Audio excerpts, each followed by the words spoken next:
Bonjour, bienvenue sur la chaîne d'Histoire captivante. Dans l'histoire d'aujourd'hui, un gros garçon noir est humilié par la fille qu'il aime et se venge de la pire des manières. Restez jusqu'à la fin pour découvrir la fin émotionnelle de cette histoire. Ah, si vous n'êtes pas abonné, je serais ravi que vous soyez mon abonné. Partagez avec ceux qui aiment ce type d'histoire. Manzambi, le garçon que tout le monde ignorait, ne désirait qu'une chose, être vu par elle. Mais ce jour d'été, lorsque Nyota, la star de l'école, le désigna du doigt en riant et le traita d'éléphant paresseux, quelque chose en lui se brisa. Sous le poids du silence et de l'humiliation, une vengeance naquit, une vengeance que personne n'aurait pu prévoir. Manzambi avait grandi dans un village pauvre de la République du Congo, où chaque jour était un combat pour survivre. Il avait toujours su que son apparence était différente, son corps grand et lent faisait de lui une cible facile pour les moqueries des enfants du village. Quand sa mère, Mbali, le serrait dans ses bras le soir en lui murmurant qu'il était spécial, il la croyait. Mais à l'école, les paroles cruelles de Nyota, la fille qu'il aimait en secret, effaçaient ses mots de réconfort. Un jour, après une nouvelle humiliation publique, il se promit de ne plus jamais être faible. Il se mit à travailler en silence, transportant des sacs de maïs pour les agriculteurs locaux afin de gagner en force. Pourtant, ce qu'il cherchait n'était pas seulement des muscles, mais du respect, et quelque chose de plus sombre grandissait en lui, une soif de justice. Parfois, la vengeance ne nous libère pas, elle nous emprisonne encore plus. Cette phrase résonnait dans l'esprit de Manzambi pendant qu'il s'entraînait seul, loin des regards du village. Il l'avait lu dans un vieux livre oublié à la bibliothèque de l'école. Cependant, il en ignorait le sens, laissant sa douleur nourrir sa détermination. L'humiliation de ce jour le suivait comme une ombre. Nyota, avec sa peau lumineuse comme le soleil et ses yeux brillants comme des étoiles, représentait pour lui un idéal inaccessible. Elle était populaire, aimée, et lui, un simple garçon gros et méprisé. Pourtant, ce qui le blessait le plus n'était pas le mépris de Nyota, mais l'écho des rires qu'elle suscitait. Il l'aimait, mais cet amour s'était transformé en quelque chose de méconnaissable. Déterminé à changer la façon dont les autres le voyaient, il élabora un plan. Il commença à fréquenter les forêts denses, où il apprit, auprès d'un vieil homme reclus nommé Makanga, à se battre et à canaliser sa colère. La force sans but est comme le vent dans le désert, disait Makanga. Mais pour Manzambi, seule la force importait. Il devait prouver, à lui-même et à Nyota, qu'il n'était pas qu'une cible facile. Il était quelqu'un qu'on devait craindre. Quand Manzambi revint finalement à l'école, son corps avait changé. Il n'était plus le garçon gros dont tout le monde se moquait. Il était fort, presque intimidant. Ses camarades le regardaient avec curiosité, mais continuaient à rire dans son dos. Nyota, cependant, restait indifférente, comme s'il n'existait pas. Cela le blessait plus que les insultes. Le destin semblait pourtant vouloir les confronter. Lors d'un festival au village, Nyota, sans savoir qu'il l'observait, trébucha et tomba dans la boue. La foule rit, mais pas Manzambi. Pour la première fois, il réalisa qu'elle pouvait aussi être vulnérable. C'est à ce moment-là que sa vengeance commença à prendre forme. Il décida de lui faire ressentir ce qu'il avait enduré pendant toutes ces années. L'humiliation, la honte et le poids d'être considéré comme moi. Il se mit à manipuler des situations à l'école, répandant des rumeurs et semant la méfiance entre les amis de Nyota. Peu à peu, il bâtit un château de sable qui semblait sur le point de s'effondrer. Mais alors qu'il avançait dans sa vengeance, quelque chose d'inattendu se produisit. Il se rendit compte qu'il ne se sentait pas mieux. Au contraire, le vide en lui semblait grandir. La fête annuelle de l'école était le sommet de l'année pour tout le monde. Nyota, en tant que reine de l'événement, était radieuse, mais Manzambi avait des plans bien différents. Il avait prévu de révéler un secret sur Nyota, quelque chose qui la ferait s'effondrer devant tous. C'était le moment parfait pour une vengeance finale. Alors qu'elle montait sur scène pour faire un discours, Manzambi mit son plan à exécution, dévoilant un mensonge que tout le monde prit pour une vérité. Un silence pesa sur la foule, suivi d'un chœur de murmures. Nyota quitta la scène en courant, les larmes coulant sur son visage. La victoire que Manzambi attendait ne vint pas. À la place, il ressentit une vague écrasante de culpabilité et de regret. Il réalisa qu'en la blessant, il n'avait pas guéri ses propres blessures, il les avait seulement rendues plus profondes. Après la fête, le silence autour de Nyota était assourdissant. Elle ne revint pas à l'école dans les jours qui suivirent, et les rumeurs se propagèrent comme des mauvaises herbes.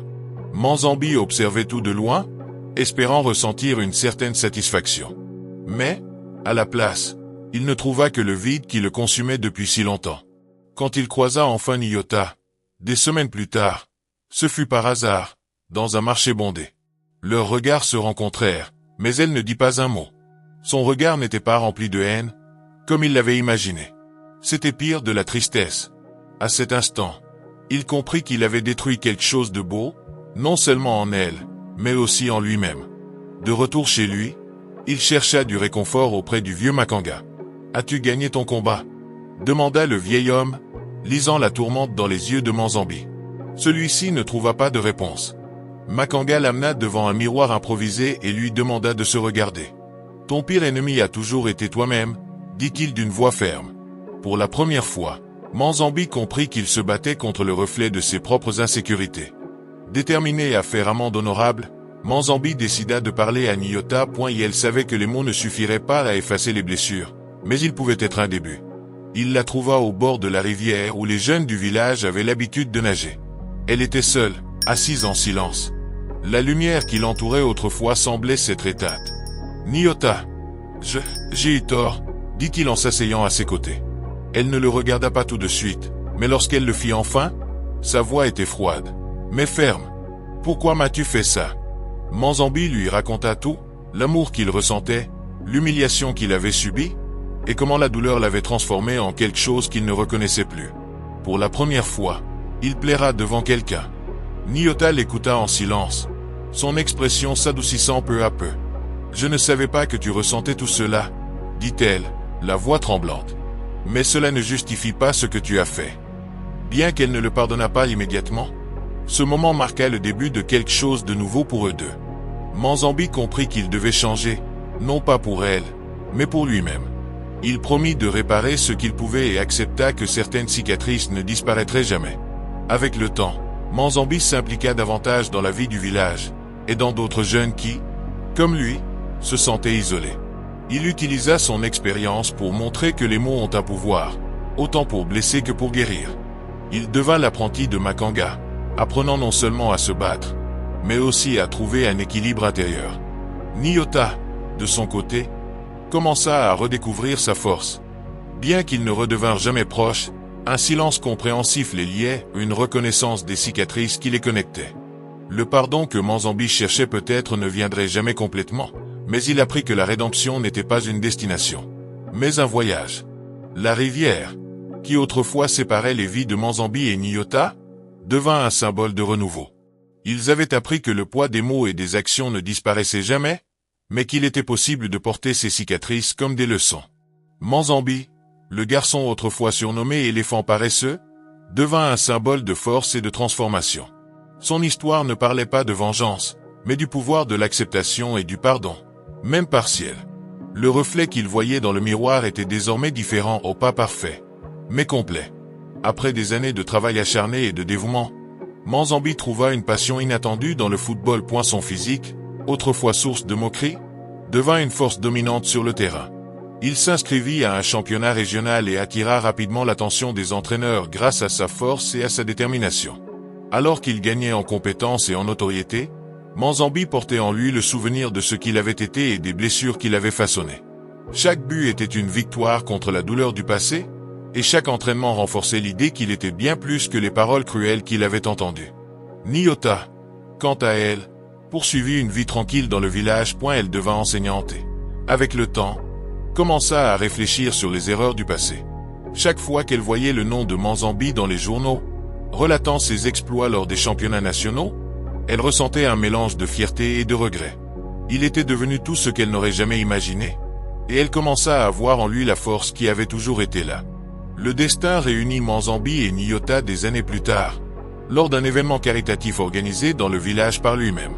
Maintenant athlète reconnu, Manzambi était revenu pour rendre à la communauté qu'il avait vu grandir. Lorsque Nyota l'aperçut, elle eut du mal à le reconnaître. Il n'était plus l'adolescent hésitant de l'école, mais un homme sûr de lui, au physique athlétique et au sourire empreint de sérénité. Elle s'approcha timidement, le cœur lourd du poids du passé. « Manzambi » murmura-t-il presque. Il se retourna, et pendant un instant, le temps sembla s'arrêter. Lorsqu'ils croisèrent leurs regards, il perçut quelque chose de différent en elle, du regret. « Je veux m'excuser », commença Nyota, ses mots sortant précipitamment, comme si elle craignait de perdre courage. « Pour tout ce que j'ai fait, pour toutes ces paroles cruelles. Je ne voyais pas qui tu étais vraiment. » Manzambi resta silencieux un moment, puis sourit. « Je t'ai déjà pardonné, Nyota, dit-il, parce que j'ai appris que la haine ne mène nulle part. C'est la douleur que tu m'as infligée qui m'a donné la force de grandir. Mais je ne souhaite cela à personne. » Des larmes montèrent aux yeux de Nyota, non seulement pour la souffrance qu'il avait endurée, mais aussi pour le respect qu'elle ressentait maintenant envers lui.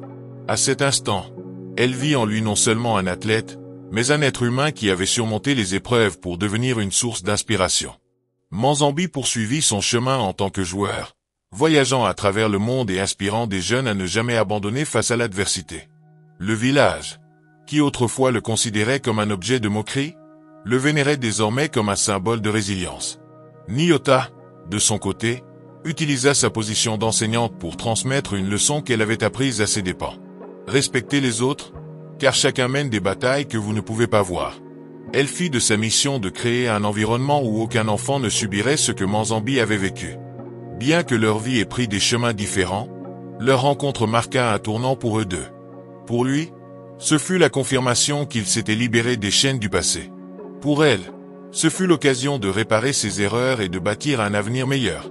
Au final, Manzambi prouva que ce n'était pas le poids du corps qui définissait une personne, mais la force du cœur et la volonté d'avancer.